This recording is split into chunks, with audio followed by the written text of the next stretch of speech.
Finally here. Super Bowl 60, baby. Sunday night. Um, It will be the Seahawks and the Patriots. Corstian, welcome. hello, hello. Sure, we've been off the air talking about so many fun topics related to the Pro Bowl and then like the top quarterbacks on our list and how that evolved from the start of the season and now. Very interesting discussions. But as now we got two teams. What are you looking forward to the most in the Super Bowl besides finding out who wins? um,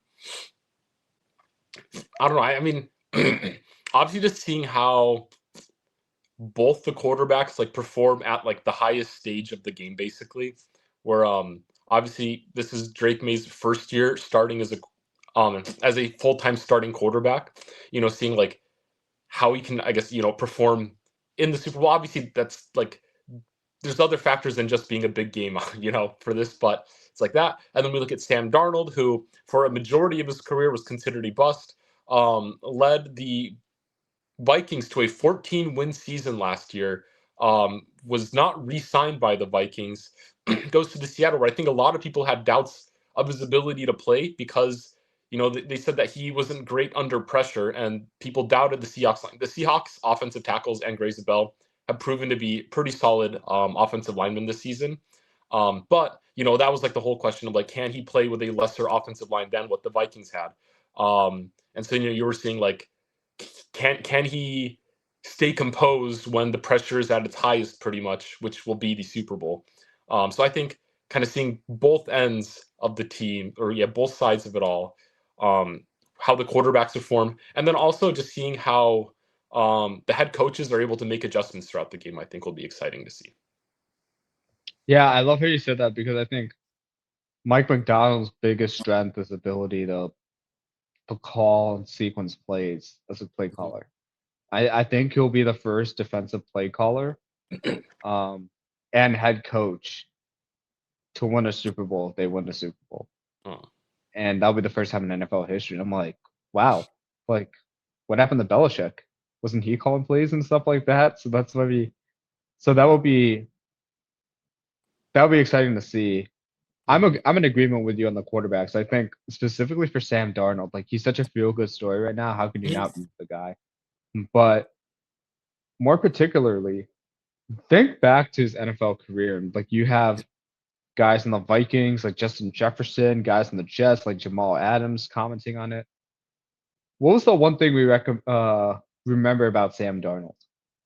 Like within his first 5 years, it's what he said during the game against the Patriots, where he felt like he was seeing what Ghosts. And who's he facing in the Super Bowl right now?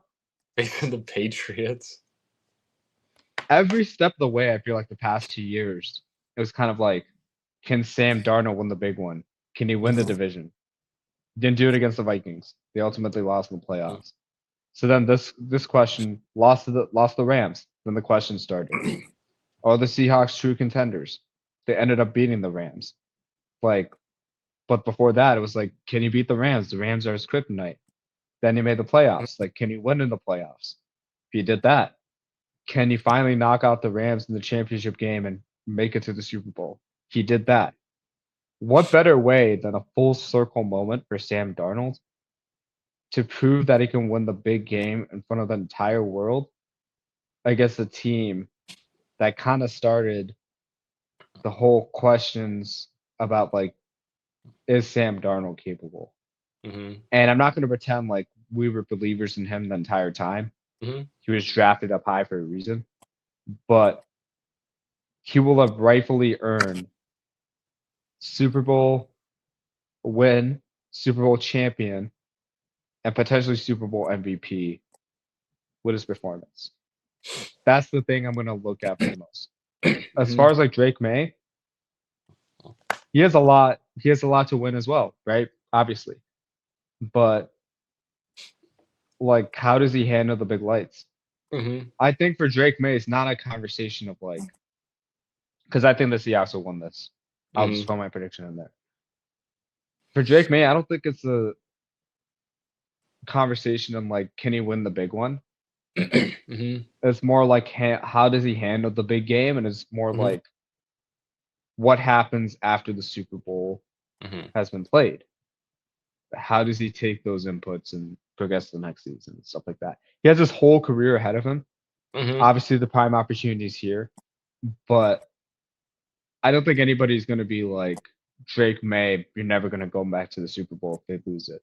It depends how he plays, but I think based on how he's played this season, a large majority of people will be like, Drake May played an outstanding game, had an outstanding season. They'll be back with this head coach and this group. So, yeah, yeah, and then that's the benefit of just Drake May being as young as he is. It's like you have so much of his career ahead of him. But obviously, you'd like to win it here if you're like either team, really. But obviously, yeah, I mean, like, it's like honestly, that class of quarterbacks, insane. What like some of them like the heights that some of them have already reached in their careers. Because I mean, you have Caleb Williams in his first postseason. Wins his first playoff game. Obviously he didn't win the second one, but he still had a phenomenal performance. You look at Jaden Daniels. Obviously he had a down year this season. Injuries both to himself and plenty of his teammates. I think heavily derailed what could have been at least a halfway decent season for them. But still, rookie year. Again, doing as well as he did in the playoffs, phenomenal. And then you look at the AFC side of things with Bo Nix and Drake May. It looks like this is almost like the new phase of potentially like the future elite quarterbacks that will be talked about like on a weekly basis or whatever, like how we talk about Lamar, Patrick Mahomes, Josh Allen, Joe Burrow, every week during the offseason in terms of like who are the best four quarterbacks of the league, So hear me out. Jaden Daniels made it to the championship game. He lost. Drake May made it to the Super Bowl. I'm assuming he loses. This surely means that Caleb Williams will make it to the Super Bowl next year and win. Right? That's just the pattern of how things go, Like, I think this is the storybook writing here. But all kidding aside, it's just this doesn't happen in a draft class. Not this quickly.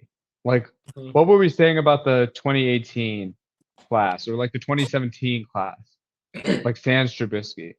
Like, we were saying like how like Deshaun Watson was like balling out in the playoffs and like Patrick Mahomes is like the next best thing to Tom Brady.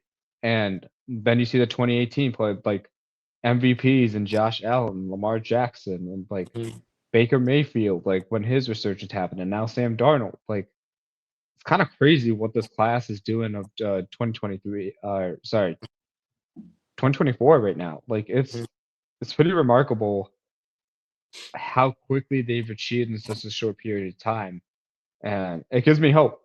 It gives me hope for a guy like Caleb Williams, and obviously guys like Bo Nix, Jaden Daniels, and Drake May, Jaden Daniels, sorry. But yeah, I mean, going back to the Patriots, like, remember they were sitting in the 2024 draft at a number 3 overall pick, and they were like, okay, we're gonna get one of Caleb Williams, Jaden Daniels, and Drake May.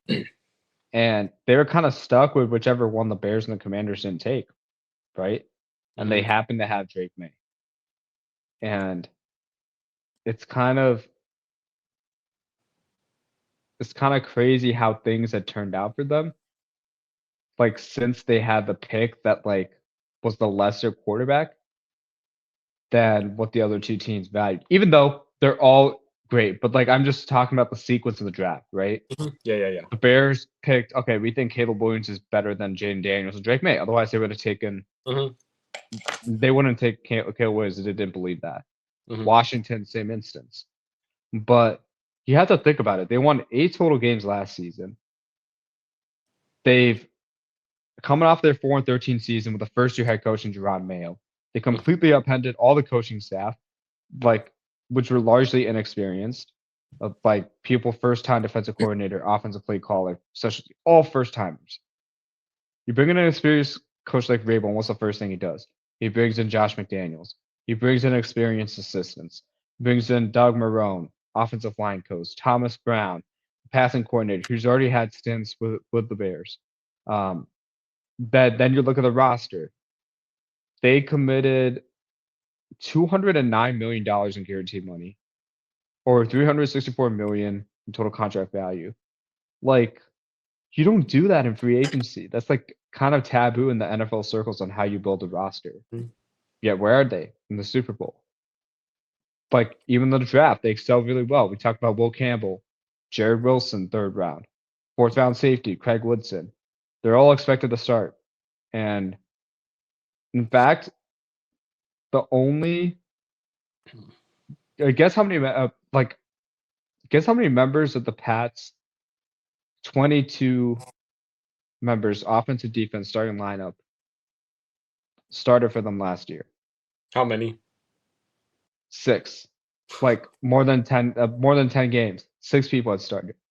So you had a lot of like first year Patriots overhauled in the draft. And you think about the amount of change that happened in over 1 year and where they're at. This is not normal for a franchise. Normally it takes like 3 or 4 years. And Mhm. it kind of just speaks to the level of like what Mike Vrabel has done. And while I truly believe Kyle Shanahan should be coach of the year, Mhm. I will not get mad if Vrabel gets it. There's Yeah. a reason why I wanted Mike Vrabel over Ben Johnson. And I don't mind it obviously now with the way Ben Johnson's turned things around, but there's a reason why I wanted Vrabel. It's because he does things like this. Mhm. He's an experienced head coach. He got ran out of town for Tennessee because Tennessee was a dysfunctional franchise at the time. And think about all these things that have happened to the Patriots that are laid out, on top of them having the second easiest schedule of the century. Like it took all these factors for them to get here, Mhm. but it takes the team being good enough to be able to do that. Mhm. And I Yeah. think it's kind of amazing just to marvel that they're even here in the first place. Mhm. Yeah. That said, though, I really do hope that the Patriots can keep it a competitive game. I feel like most people have obviously written off the Patriots just looking at how Seattle's functioned over the course of the season, and it'd be I don't know, it just feel like a bummer if the Patriots. I mean, obviously, because like regardless of what happens, it's tremendous how quickly the Patriots have turned around from having back-to-back 4-win seasons to now having basically tied the record for the best record in the AFC, and then reaching the Super Bowl in like the first year of this kind of turnaround. Really, like obviously these are great things, but like it's, I still hope it's really competitive and a close game, despite it feeling like the Seahawks have advantages at multiple spots when you compare the two teams head to head. But yeah. Well, remember what I said about Rabel, though? Hmm. There's a reason I wanted him over Ben Johnson. He is Hmm. an incredible game manager. He's one of the best at game management himself. We've seen him in playoff games outsmart Bill Belichick. Hmm. Like, remember that Tennessee Titans game in the playoffs where, like, under 10 minutes, under 5 minutes, he's running the clock. It drove Belichick like crazy. Like, Hmm. he'll do things like this. If the game is decided by 3 points or fewer, Rabel's 22 and 14 in those games. And in Hmm. fact, the Patriots have not lost a game when it came down to that situation. Hmm. If you're the Seahawks, you cannot let this team be a possession away because they will not die quietly. They'll figure out to muck the game up and they will fight to the better end. So they have that going for them. And I do think it's going to be a little bit slimmer than the 4.5 point difference that Vegas is giving the Patriots, or sorry, the Seahawks right now because they're favored. But yeah, I don't think it's going to be a situation where it's going to be a complete blowout. Hmm. I do think it's going to be like a 2017 game with Hmm. the way these defenses are, because my brother was posting like his parlay and he had like Sam Darnold throwing for 2 touchdowns, Drake May for 225. I'm like, dude, this is not the game for this. Have you seen Seattle's deep? Like Hmm. Drake May will probably have 150 to 175 yards, Hmm. and Sam Darnold will probably throw 1 touchdown. Kenneth Walker might score a touchdown, something like that. Mhm. I don't anticipate more than 5 touchdowns being scored in this game. And I could completely wrong. Like Marcus Jones could probably blow it out of the water and never shoot you heat or something. But I really think this game will be decided by the defense and the running game. Yeah. Yeah. Patriots defense really has to be on its A game. Just because, like, I mean, I think both defenses are good. Like Patriots still have like a top 5 or 6 defense, I think, in the league. But and just knowing the Seahawks have the number 1 defense by quite a bit, in my own personal opinion. I guess they have. I guess the Texans and the Seahawks have the best defense by quite a bit in the league, but I think the Seahawks do still have the best defense in the league by at least a little bit over the Texans, at least. And so, yeah, it's going to be a tall order to ask for the Patriots. I think Patriots really need to be able to run the ball efficiently. I mean, that's just general, understanding of the game of football is, being able to run the ball to control the game at your own pace is fundamental for winning really any game. But I think even if the Patriots are down by a little bit, they're going to need to stick to running the ball just because, I mean, you have good running backs. You have 2 good running backs on the team with Ramondre Stevenson and Henderson. So if you can continuously rely on them throughout the game, then I think it helps balance out your offense so that you don't accidentally drive yourselves, into a pit basically to cost you even a further lead, even if you are down by a little bit still. Yeah. And the reason why is because Seattle has the number 1 scoring defense. It's been the first time since they've been able to have that since the Legion of Boom in 2012 to 2015. And I've highlighted this a little bit earlier, but the reason why is McDonald's play calling. He doesn't do anything fancy. He has like 5 different like personnel groups, or like I should say like fronts. But they have 5 different ways they can line up with that. But there's always like small tweaks when the play calls that help his team like get to where they need to be. Like take a look at the All Pro list, like the actual All Pro list. Seattle only has 3 second team All Pro lists, like up on their defense. I think it's Ernest Jones, um, one of the defensive linemen, and then somebody else. Like they don't stand out like in it. But Leonard Williams and then Devon Witherspoon and Ernest Jones. Other than those 3, they have nobody on the All Pro list. It's not defined by like individual dominant stats. They have a great defensive line, but they play off each other. Like there was one play I was reading in an article about it against the 49ers that kind of explained what the scheme is. Christian McCaffrey is supposed to be like the low man or kind of like the option route, like on this play call, and they have like a deep dig route called. That's kind of the 1-2 read in that play that Kyle Shanahan had developed. Seattle, knowing this situation was going to come in some sort of fashion, they don't know what it's going to look like. They blitz their inside linebacker Derek Thomas, and that forces McCaffrey to pick him up and blitz pick up because that's more than what the offensive line can handle. He's going to have a free shot at Brock Purdy if he doesn't. Because of that, and that was the only responsibility for like a low route run or like a route run like by the line of scrimmage was McCaffrey, but he was picking up a blitz. Purdy didn't have an outlet, and it was on Ernest Jones who got the interception on the play, who would have been guarding that area, immediately abandoned responsibility and just took the next biggest threat within the scheme. How does that stuff happen? That's coached. They coach plays and like why they coach the plays, not just remember the moniker "Do Your Job" from Bill Belichick. They don't just coach to do your job. They really go down to the detail on like why are we calling this play to each individual player, and that takes a lot of time to nail down. It doesn't happen over the course of the season, which is why it probably took 2 seasons for Seattle to fully get to the defense they have now. But it requires buy-in for each individual player, playing with unselfishness and playing to help each other succeed, not their own. And I think to have a scheme like that with the play caller that you have in Mike McDonald, he's as good as a Mike McDaniel or Kyle Shanahan or Sean McVay or Ben Johnson on the defensive end. And it's very difficult to find that. But that's been the message of the Seattle Seahawks this season. They haven't stood out. Everybody's like, oh, they have a dominant defense, but they don't have dominant players like from the scheme. They have a lot of really good players, and we think they're dominant. Like certain players are dominant. But how they deployed versus the metrics of the season, like they didn't have dominant seasons. But together as a unit, they've had a dominant year, being the number one scoring defense. Does that kind of make sense?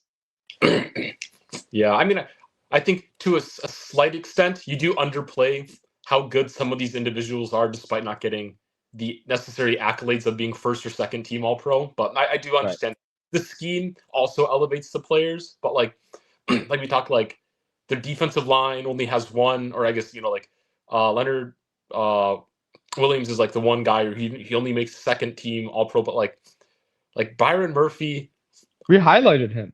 We highlighted Byron Murphy last week, and I'm like, this is probably the best defensive tackle duo in the entire league. Where it's like Byron Murphy's probably he's probably the third or fourth best defensive tackle, in my own personal opinion, and like just how the season played out this season. In the fact that he excelled at run stopping and he had really high pressure rates. I think the only guy that was higher than him was his teammate Leonard Williams. And so it's like, to that extent, it's like you don't see the hurries on the stat sheet, and that's why I don't think he got the accolade of being an All-Pro. But But it's like that. We talked about Eman Worry. I talked about him a lot last week as well. We both did. But it's like he's a guy that obviously he didn't really get accolades either. But we were both talking about how like he's a guy who basically is Kyle Hamilton, exclusively playing nickel corner and allowing this defense to stay in nickel more frequently than your average NFL team. And it's like, sure, like it's part of the scheme that he excels in, but like him individually, like he plays like the best safety, like one of the best safeties in the league right now. And so it's like the scheme is also a huge part of it. That's why they're in the Super Bowl, right? But like, like these individuals, while they don't have the accolades, are still amongst the best players in the league regardless, is what I was. I think that combination is why they're in the Super Bowl, right? I'm not saying McDonald's been perfect this season. Like he's had games against the Buccaneers in the week after where they're letting up like 38, 37 points a week, right?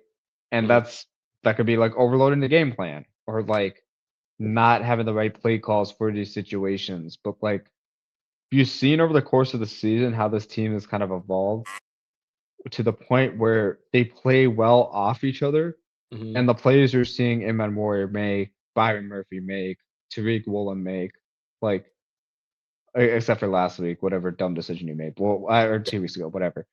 But you're seeing them play with a lot more confidence now because they're fully bought into the scheme, plus their individual talent is so high. And when you have that combination like that, that's what leads them one of the most dominant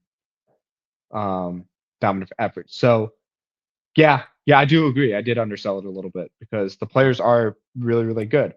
But when you have guys like Kobe Bryant or like Drake Thomas that are also like sustaining the team, that matters. That matters on the team to have it like top to bottom really good. Like understanding of the scheme itself. So Patriots have a lot of work cut out for them, but I think it's no accident that Seattle's here. Like Seattle wasn't here because they happened to win that game against the Rams and going for 2 in overtime and winning it. And because they have the home field advantage. Sure, that helped. But the way they got it, they belonged in the NFC West. They belonged in the NFC. There's a formula for how they won. And we haven't even got to talk about Kenneth Walker yet or JSN. Like what? 30 minutes into this preview? It's kind of impressive, like how top to bottom, what John Snyder has done post PKO era to get this team where they need to be from personnel standpoint, and then the players and the coaches for buying in. Yeah. Speaking of like the old Seahawks, like I guess the regime right before these guys, how good do you actually think Geno Smith ever was when he was on the Seahawks. He's obviously like, I mean, I think we look at the change of the franchises involved with Geno Smith, or at least where they are in terms of standings, is quite incredible. I think, where it's like Geno Smith, I feel like everybody's like, oh, he's like a solid quarterback that can, run whatever system, like when he was with the Seahawks, right? But then like he leaves the Seahawks and the Seahawks go to the Super Bowl. Obviously, there's more to play than just himself, right? But the Seahawks go to the Super Bowl and he goes to the Raiders with his old one of his old head coach, Pete Carroll, and they have the number 1 overall pick in the draft. And he had quite an abysmal season.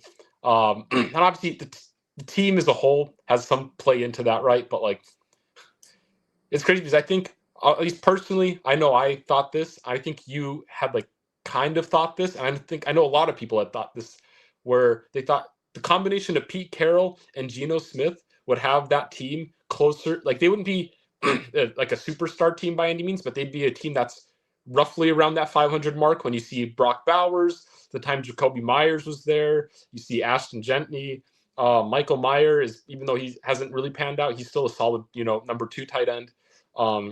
You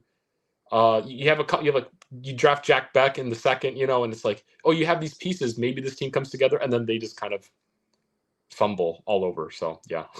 So what are Well, that's also dysfunctional. It's the difference between dysfunctional organization and really good organization. Like John Snyder's not gotten a lot of credit when you think about it.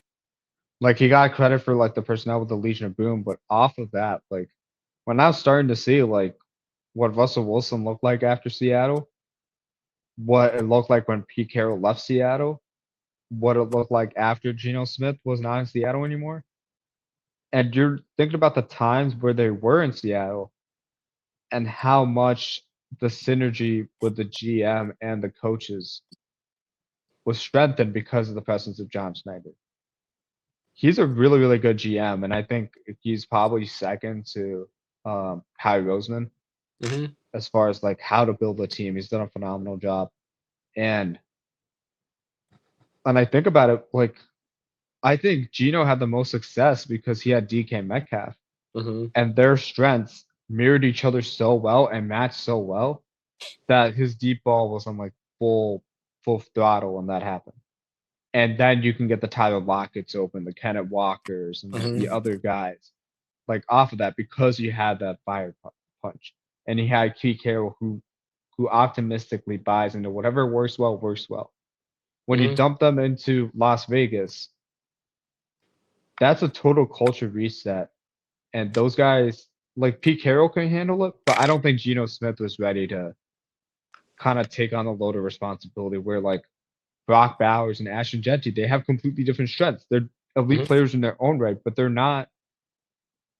You're not lining them up on go balls down the field and like sending them every single play. Like you're just not doing that with them, and that's what Geno was good at. But you didn't have a DK Metcalf in Las Vegas, and I'm not trying to downplay this on Brock Bowers or Ashton, but like that's. Geno's not the type to adapt to like a different talent in the same way he did in Seattle.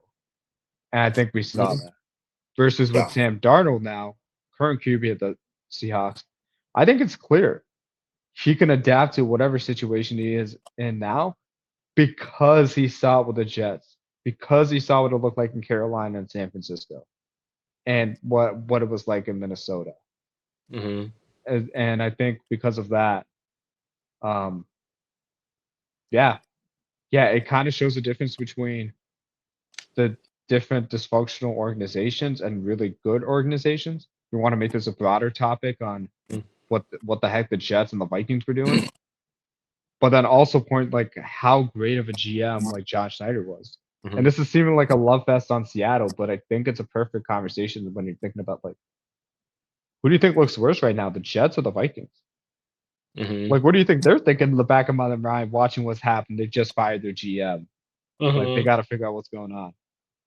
The Vikings had Daniel Jones and Sam Darnold last season. They have both of them. And we were just discussing, like, how you could consider both as, like, top 10 quarterbacks after the season they've had. when they were healthy this season. Mm-hmm. Like, who do you think looks worse as far as the dysfunctional organizations? Like Las Vegas, New York, or Minnesota? Yeah. Well, I mean, obviously, I'd still say like New York. I think is the epitome of a bad franchise.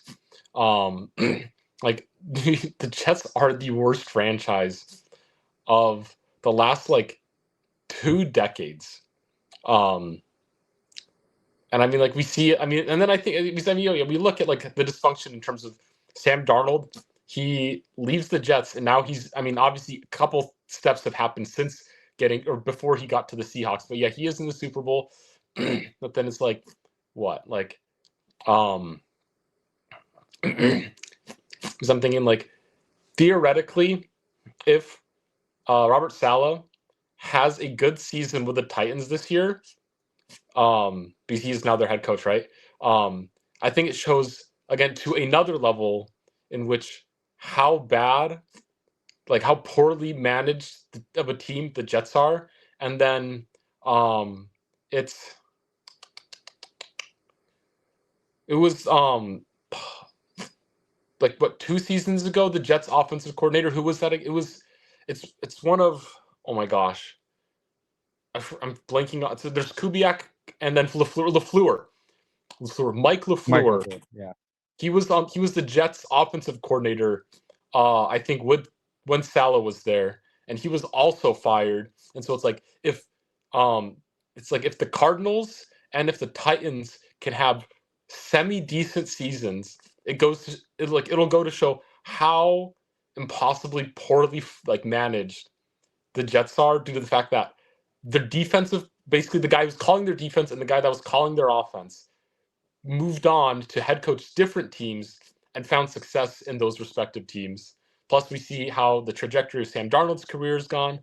And then yeah, so I mean, the Jets are the most dysfunctional team, but obviously, I mean, we're looking at these other teams in regards to these other teams. Poor moves, obviously, and then like with the Vikings, we see their general manager just got fired today, right, or yesterday, one of the two. Yeah, yesterday. Mm-hmm. While we were talking, I just was looking at the 2018 New York Jets roster. Their running back was Bilal Powell, who was okay. He had an okay career. Robbie Chosen, he had a couple of like splash seasons. Quincy Enunwa, Chris Herndon, who was also a rookie when Sam Darnold was a rookie. Eric Tomlinson. That was their skill position weapons. Mm-hmm. Their offensive coordinator was Jeremy Bates. He didn't last very long. You got Stump Mitchell. He's a pretty good coach. And then Todd Bowles was their head coach. Mm-hmm. But like, there weren't guys that have been in like that were experienced in the roles that they were to develop a QB Mm-hmm. in my mind. Like you just didn't have the infrastructure for him. You still have Woody Johnson as the owner. Mike McCagnon, I think he just lasted one season, and then Todd Bowles, like that was the season where like everybody was like, okay, he can't be a head coach because he can't guide him through this with the amount of talent he had on the defensive end. And then that's when he took a DC job, right? Mm-hmm. So it just goes to show like for these two teams how you need to have a really good ecosystem Mm-hmm. around the QB centric league and around your quarterback in order to have success. Mm-hmm. Yeah. Yeah. But yeah, I think if you it's no accident the Super Bowl has two head coaches, and like where the league is trending now, it's Mm-hmm. flowing back to the defensive end. Just look at the hirings. You got Jeff Hapley, Miami Dolphins, Jesse Minter, Baltimore Ravens, Robert Saleh, Tennessee Titans. They all plan on calling their defenses now, seeing how Mike McDonald has had so much success with it. You already have Todd Bowles doing it for Tampa.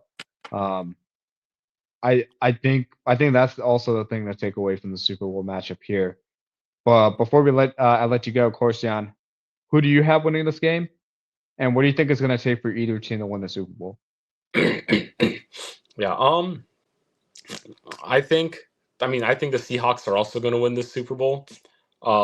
I kind of talked a little bit about some of the win conditions for the Patriots, which is just being able to efficiently run the football to alleviate whatever potential stress there might be going towards Drake May, because I think we've seen throughout the playoffs that facing against higher end defenses that he can struggle. I mean, that's just natural for any quarterback, to struggle against, you know, the upper tier of defenses around the league.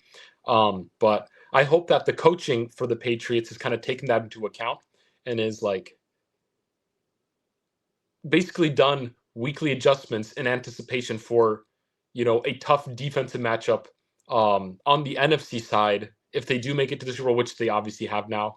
But I think that's a key for them, right? It's just and then I think that does include being able to efficiently run the football and not have Drake May necessarily forced to throw as much. And then for the Seahawks, I think it just like this is, I mean, in a way, like keep doing what you're doing because, I feel like, it's pretty poor advice because most times that doesn't work. That's like the worst advice you could give to a team. But like, I guess like Zach Charbonnet's out, so it's like run as much as you have been, but you obviously can only give it to Ken Walker this time. I think is the key word. It's like it's pretty easy to split the reps when you have a running back 1A and a running back 1B, who I think both can be valuable starters in the league, just as a bell cow personally. But now that you're only down to one of them, don't like only give him the same amount of touches and then have Sam Darnold throw the ball those non-rushing times that you're taking away from Zach Charbonnet because of his injury. Yeah, I slowly understood. I think with the Pats, you have to play a perfect game, obviously in the Super Bowl. Mm-hmm. But like where how these teams match up, like I definitely agree on the running the ball part. I think their defense needs to be a bend but don't break, but stout. Like continue like getting interior pressure. Like that's just gonna help propel like the secondary to stand out. And don't get caught up with JSN having 10 catches for 180 yards. Like that's not your focus shouldn't be to try and shut him down to 2 catches for 10 yards. Like that's just not gonna happen.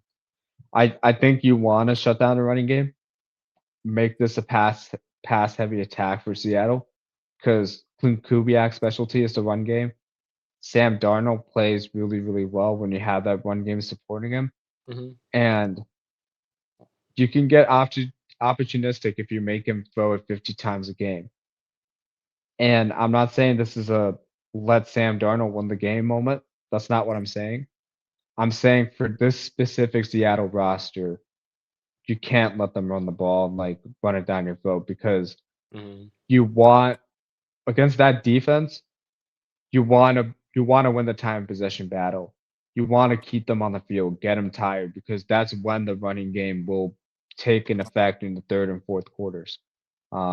So really stopping the run and running the ball is going to be their best friend there. And then for Drake May, he's going to have to hit like the whole shots and like avoids when he sees it. He can't have missed opportunities against this defense is too good to like avoid those mistakes on. But yeah, they're gonna have to play a perfect game, and Drake May is gonna have to show the world why he should be considered MVP.